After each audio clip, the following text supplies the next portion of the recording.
টানা 3 দিন ভারী বৃষ্টির জেরে গুলহাটিয়া ইসলামিক মাদ্রাসা জলবন্দী। নিম্নচাপের কারণে ভারী বৃষ্টিপাত আর তার জেরে মুর্শিদাবাদ জেলার সালাদ থানার গুলহাটিয়া মাদ্রাসা জামিয়া ইসলামিয়া হিফজুল কোরআন মাদ্রাসা এলাকায় জলমগ্ন। তাতে সমস্যায় পড়েছেন মাদ্রাসার ছোট ছোট ছাত্ররা। মাদ্রাসার প্রধান শিক্ষক মোহাম্মদ সাবুদ্দিন শেখ সাহিব জানান যে 3 দিন ভারী বৃষ্টির জেরে মাদ্রাসা এলাকা জলমগ্ন রয়েছে। মাদ্রাসা এলাকায় হাঁটুর উপরে জল থাকায় আমরা জলবন্দী হয়েছি। তবে জল বাড়তে থাকলে আমাদের অন্য ব্যবস্থা নিতে হবে। এলাকার মানুষের সহযোগিতায় আমাদের এই মাদ্রাসা চলছে। এখন আমাদের সাহায্যের প্রয়োজন। চারিদিকে জলমগ্ন হয়ে পড়ায় রান্নার সমস্যাও দেখা দিয়েছে। সালাদের গুলহাটিয়া থেকে মোহাম্মদ শাহজাদার রিপোর্ট, সালাদ টুডে। হ্যাঁ, তো এই পরিস্থিতি বলার আগে প্রথমত আমি সালার টুডে চ্যানেলকে ধন্যবাদ জানাই যে এইরকম একটা দুর্যোগের সম্মুখীন হয়ে আমরা একটা খারাপ সিচুয়েশন পরিস্থিতির একটা সম্মুখীন হয়েছি। তো এখানে গুলহাটিয়া গ্রামের মধ্যে একটা মাদ্রাসা আছে, যে মাদ্রাসাটা গ্রামবাসী তথা এলাকাবাসীর ভালোবাসা এবং উদ্যোগের কারণে এরকম একটা জায়গায় প্রতিষ্ঠিত হয়েছে। তো জায়গাটা খুব নিচুতল জায়গা। তো এই জায়গাতে আজকে বিগত 3 দিন ধরে আপনার দুর্যোগ চলছে, যার ন্যায় আমরা একটা চারিদিকে পানির সম্মুখে নিয়ে জলাশয়ের মধ্যে রয়েছি। এখন এই জলাশয় মুক্ত হতে কমসে কম 10 দিন না হলে আমরা স্বাভাবিক হব না। তাই এই স্বাভাবিক হওয়া পর্যন্ত আমরা এই মাদ্রাসা থেকে বেরোতে পারছি না এবং মাদ্রাসার মধ্যেই রয়েছি।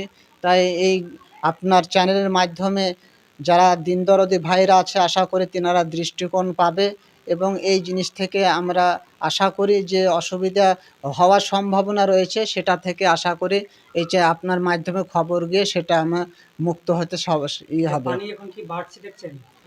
হ্যাঁ, পানি এখন বাড়তেই চলেছে।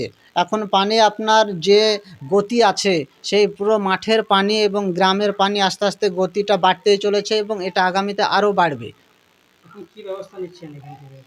এখান থেকে ব্যবস্থা আপনার এই ওপরে অন্য কোনো জায়গা হয়তো সামনে রাস্তার ধারে একটা লজ আছে, সেইখানে হয়তো শিফট করার একটা পরিকল্পনা চলছে আমাদের মধ্যে থেকে। কারণ অনেকগুলো ছাত্র ছিল, সেই ছাত্র এলাকার ছাত্রগুলো আপনার এই পরিস্থিতি দেখে বাড়ি চলে গেছে, ছুটি দেওয়া হয়েছে।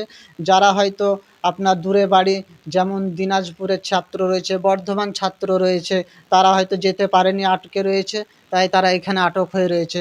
যেমন এইখানে একটা ছাত্র আছে, এদের বাড়ি সব দিনাজপুর, বাড়ি। কতজন ছাত্র আছে এখানে? আমাদের এখানে টোটালি 42টা স্টুডেন্ট আছে এবং 42টার মধ্যে কিছু ছাত্র এলাকার বাসীদের ছুটি দেওয়া হয়েছে, বাড়ি চলে গিয়েছে এই দুর্যোগের কারণে। আর আমরা যারা বিদেশে আছি, দূরদূরান্ত বাড়ি, তারা এখন আমরা এখানে মানে আটক রয়েছি এবং তাদেরকে নিয়ে আমরা পঠন পাঠনের কাজ সমানভাবে চালিয়ে যাচ্ছি। আচ্ছা, এখন কি চাইছেন আপনারা? এখন চাইছি বলতে আপনার এলাকার মানুষ সহযোগিতার দীর্ঘদিন ধরে করে আসছে, তাই আমরা আল্লাহর রহমতে এখানে আমরা আছি। তো এখন এই যে পরিস্থিতি, হয়তো আমাদেরকে যারা এখনও ভালোবাসে, গ্রামবাসী তথা এলাকা মানুষ এখন হয়তো বুঝতে পারেনি, যেহেতু এটা একটা গ্রামের শেষ প্রান্ত। তাই তাদেরকে আমরা বলতে চাই, ভাইদেরকে, দিনদরদি ভাইদেরকে, যে আমরা এখন 10-12 দিন আটকের মতন রয়েছি, তাদেরকে হয়তো কাছে পৌঁছানোর মতো আমাদের পরিস্থিতি নয়। তো তিনাদেরকে বলবো যে বোর্ডিংয়ের খাবার, যাবতীয় সরঞ্জাম কোনো এই খবরটা পৌঁছানোর পরে তেনাদের মাধ্যম দিয়ে, খবরের মাধ্যম দিয়ে, চ্যানেলের মাধ্যম দিয়ে বলবো খাবার জাতীয় জিনিস মাদ্রাসায় পৌঁছে দেওয়ার একটু ব্যবস্থা করলে আমরা খুব উপকৃত হতাম। আপনার পরিচয়? আমার পরিচয় হচ্ছে, আমি এই মাদ্রাসার প্রধান শিক্ষক। আমার পাশে ইনি হচ্ছে সহকারী শিক্ষক, এটা আমার পাশে একজন স্টাফ রয়েছে, আর চতুর্দিকে দেখছেন আমাদের সব স্টুডেন্ট রয়েছে। আপনার নাম? আমার নাম মোহাম্মদ শাহাবুদ্দিন শেখ এবং মাদ্রাসার নাম? আমার মাদ্রাসার নাম হচ্ছে জামিয়া ইসলামিয়া হিফজুল কোরআন গুলহাটিয়া। এবং এই মাদ্রাসার, আমাদের মাদ্রাসার যিনি সেক্রেটারি সাহেব আছে, তিনিও খোঁজ খবর নিচ্ছেন, যোগাযোগ রাখছেন, কিন্তু মাদ্রাসার এমন একটা পরিস্থিতি, তিনি আসার মতো যে রাস্তা সেটাও পাচ্ছেন না। ফোনের মাধ্যমে যোগাযোগ নিচ্ছেন কি কতদূর কী হচ্ছে। তাই যিনারা এখনও পর্যন্ত খোঁজ পাননি, তেনাদেরকে খবরের মাধ্যমে বলতে চাইছি যে খাবার জাতীয় যে সমস্ত প্রয়োজনীয় জিনিস একটু খেয়াল রাখবেন। আমাদের মাদ্রাসায় পানির অবস্থা খারাপ, পানি উঠে পড়ছে, মাদ্রাসায় উজু করতে পারছি না, এই নোংরা পানি দিয়ে উজু করতে হচ্ছে, খাবার পানি নেই, খাবার দাবার নেই, বাজারেও যেতে পারছি না।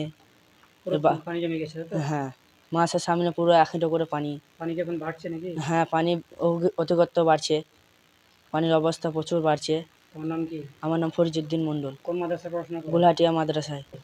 পানি চলে আসছে। পানি চলে এসছে? দিয়ে বাথরুমে যেতে পারছি না, পেশাব ফিরতে যেতে পারছি না। তোমার নাম কি? সরপ্রামিন বাড়ি কোথায় তোমার? সমুদ্রগড় কোন মাদ্রাসায় পড়াশোনা করো? গুলিয়াতিয়া। এই মাদ্রাসার সামনে পানি চলে এসছে। আর 2-3 দিন ধরে আসমান থেকে প্রচুর পরিমাণ বৃষ্টি হচ্ছে। বৃষ্টি হওয়ার কারণে যেহেতু আমরা মাদ্রাসা দেখতেই পাচ্ছেন আপনারা চ্যানেলের মাধ্যমে যে মাদ্রাসার সামনে অনেক পানি জমা হয়ে গেছে। এমনকি সম্ভাবনা আছে যে মাদ্রাসার ভিতরেও পানি উঠে যেতে পারে। তা আমরা একটা পরিকল্পনা নিয়েছি যে রাস্তার ধারে একটা লজ আছে, সেখানে হয়তো পানি উঠলে সেখানে থাকার বন্দোবস্ত করব। কিন্তু এলাকাবাসীদেরকে এবং গ্রামবাসীরা যথেষ্ট পরিমাণে সাহায্য করে। কিন্তু আগামীতে আমরা একটু সাহায্যের আবেদন করি, যেহেতু যে আমাদের মাদ্রাসায় এখন থাকা খাওয়া খুব অসুবিধা। আপনারা যেভাবে সাহায্য করে এসছেন, আগামীতে আর একটু সাহায্যের হাত বাড়িয়ে দিলে ভালো হয়। এবং আমাদের বাচ্চারাও আপনাদের জন্য দোয়া করে এসছে এবং আগামীতেও দোয়া করবেন। এতিম বাচ্চা অনেক দূর দূরান্ত থেকে এসছে, তাদের জন্য একটু সহযোগিতার হাতকে বাড়িয়ে দিবেন।